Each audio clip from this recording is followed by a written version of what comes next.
പ്രിയപ്പെട്ട പ്രേക്ഷകർ, നമ്മൾ ഇന്ന് സംസാരിച്ച ഏറ്റവും കൂടുതൽ സംസാരിച്ച വാർത്തയിലേക്ക് നമ്മൾ സമഗ്രമായി തന്നെ പോകുന്നു. സംസ്ഥാന സർക്കാരിന്റെ നവകേരള സർവേ ഹൈക്കോടതി റദ്ദാക്കി. രാഷ്ട്രീയ ക്യാമ്പയിനുകളുടെ മറവിൽ സർവേ പാടില്ലെന്നും സർവേയെക്കുറിച്ച് CPIM മുൻകൂർ എങ്ങനെ അറിഞ്ഞു എന്നും കോടതി ഇന്ന് ചോദിച്ചു. ഹൈക്കോടതി ഉത്തരവിൽ നിയമോപദേശം തേടിയ ശേഷം തുടർ നടപടി സ്വീകരിക്കാനാണ് നിലവിലെ തീരുമാനം. ഉത്തരവ് സർക്കാരിന് തിരിച്ചറിയാണെന്ന് നിയമമന്ത്രി P. രാജീവ് സമ്മതിക്കുകയും ചെയ്തു. സർക്കാരിന്റെ മുഖത്തേറ്റ അടിയെന്നായിരുന്നു കോൺഗ്രസ് നേതാക്കളുടെ ഈ വിഷയത്തിലെ പ്രതികരണം. സംസ്ഥാന സർക്കാരിന്റെ വികസന ക്ഷേമ പദ്ധതികളെക്കുറിച്ച് ജനങ്ങളുടെ അഭിപ്രായം തേടാനും ഭാവി വികസന പരിപാടികളെക്കുറിച്ച് നിർദ്ദേശങ്ങൾ ക്ഷണിക്കാനുമാണ് സിറ്റിസൺ റെസ്പോൺസ് പ്രോഗ്രാം എന്ന പേരിൽ വിപുലമായ സർവേ സംസ്ഥാന സർക്കാർ ആവിഷ്കരിച്ചത്. ഇതിനായി 20 കോടി രൂപ വകയിരുത്തുകയും ചെയ്തു.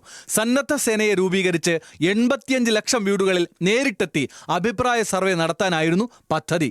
കഴിഞ്ഞ മാസം 1-ന് ആരംഭിച്ച പദ്ധതി ഈ മാസം 28-ന് പൂർത്തീകരിക്കാനായിരുന്നു ലക്ഷ്യമിട്ടിരുന്നത്. എന്നാൽ 5.5 ലക്ഷത്തോളം വീടുകളിൽ മാത്രമാണ് വിവരശേഖരണം നടന്നത്. മന്ദഗതിയിലായ സർവേ നടപടികൾ വേഗത്തിലാക്കാൻ സർക്കാർ ആലോചിക്കുമ്പോഴാണ് ഹൈക്കോടതിയിൽ നിന്നുള്ള തിരിച്ചടി. രാഷ്ട്രീയ ക്യാമ്പയിനുകളുടെ മറവിൽ സർവേ പാടില്ലെന്ന് ചീഫ് ജസ്റ്റിസ് അധ്യക്ഷനായ ഡിവിഷൻ ബെഞ്ച് ഉത്തരവിട്ടു. സർവേ നിയമവിരുദ്ധമാണെന്നും സാമ്പത്തിക നിയമത്തിന്റെ വ്യതിചലനമെന്നും നടപടികൾക്ക് ധനകാര്യ അനുമതി ലഭിച്ചിട്ടില്ലെന്നും കോടതി ചൂണ്ടിക്കാണിച്ചു.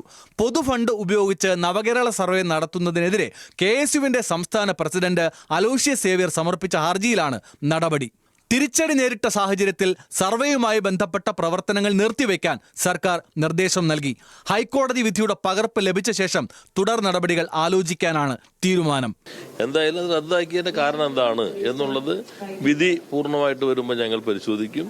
ചിലപ്പോൾ സാങ്കേതികമായ പ്രശ്നമാണെങ്കിൽ സാങ്കേതികമായ പിഴവ് നികത്തും.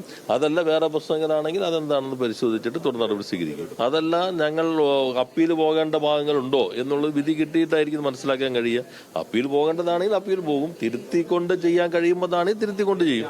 തെരഞ്ഞെടുപ്പ് പടിവാതിക്കൽ നിൽക്കെ തിടുക്കത്തിൽ നവകേരള സർവേ നടത്തുന്നത് തെരഞ്ഞെടുപ്പ് പ്രചാരണത്തിന്റെ ഭാഗമാണെന്ന പ്രതിപക്ഷ ആരോപണത്തിന് ബലം നൽകുന്നതാണ് ഹൈക്കോടതി ഉത്തരവ്.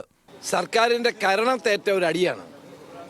ഇതിൽ കൂടുതൽ വലിയൊരു അടി അടുത്ത കാലത്ത് ഇങ്ങനെ ലഭിക്കാനില്ല. ഇപ്പോൾ പ്രതിപക്ഷം വളരെ ഗൗരവത്തോടു കൂടി ഉന്നയിച്ച ഒരു ആരോപണം ഹൈക്കോടതി വിധിയോടുകൂടി അതിനെ അടിവരയിട്ടിരിക്കുകയാണ്.